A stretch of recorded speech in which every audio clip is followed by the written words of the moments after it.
Na África, entre o sul do Egito e o norte do atual Sudão, existe uma região desértica cortada pelo rio Nilo, conhecida como Núbia.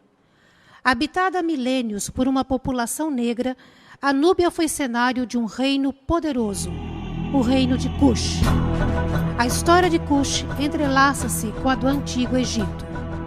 Durante séculos, as riquezas de Cush, ouro, marfim, ébano, peles e leopardo, gado e escravos, sustentaram o luxo e o poder dos faraós egípcios. Em 1550 a.C., Cush caiu sob domínio do Egito e assim permaneceu por cerca de 500 anos. Mais tarde, por volta de 750 a.C., a situação se inverteu. Cush conquistou o Egito. Foi a dinastia dos faraós negros, que durou quase um século. Derrotado pelos assírios, o quinto faraó negro, chamado Taharka, deixou o Egito e refugiou-se na cidade cuxita de Napata.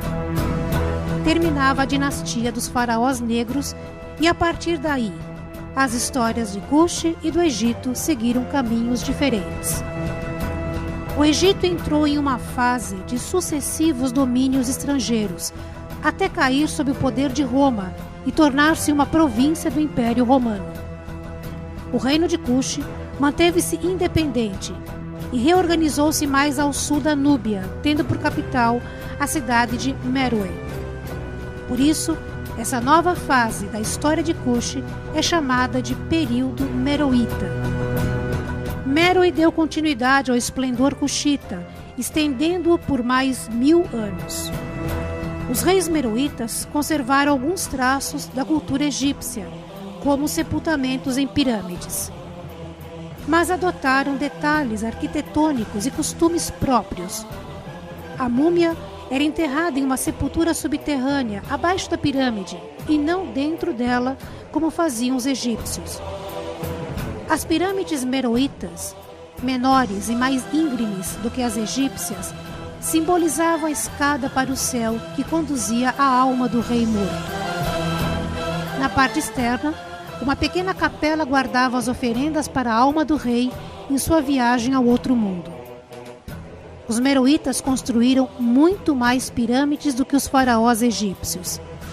Já foram descobertas 233 pirâmides ao redor de Meroe, 100 a mais das do Egito. Enquanto as pirâmides garantiam a vida pós-morte, a vida terrena dos meroítas estava sob a proteção de diversos deuses, entre eles Apedemac, o deus com cabeça de leão, protetor dos exércitos. O Templo do Leão, erguido por volta de 230 a.C., mostra o casal real saudando Apedemac, o deus da guerra, e Ra, o deus Sol. O casal real aparece também na fachada principal do templo. A rainha, à direita, como rei, está subjugando os inimigos e ameaçando-os com uma espada.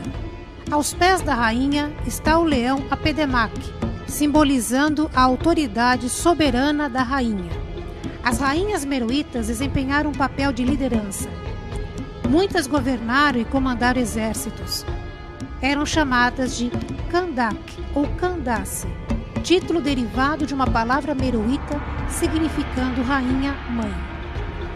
Quando os romanos ocuparam o Egito em 30 a.C., a Candace Amani-Saqueto desafiou as legiões romanas. Um exército de 30.000 meroítas aniquilou 3 tropas romanas, forçando o imperador Augusto a celebrar um tratado de paz com a rainha meroíta. A pirâmide da Candace Amani-Saqueto foi saqueada por Giuseppe Ferlini, um caçador de tesouros que em 1834 destruiu dezenas de pirâmides meroítas em busca de ouro. As joias encontradas pelo aventureiro surpreenderam o mundo. Elas testemunham o esplendor e a riqueza do reino de Cush. São coroas, anéis, braceletes, pingentes, broches, selos reais, colares de ouro com incrustações de concha, cornalina, faiança e lápis-lazuli. Os meroítas registraram sua história em pedra, em papiros e nas paredes dos templos.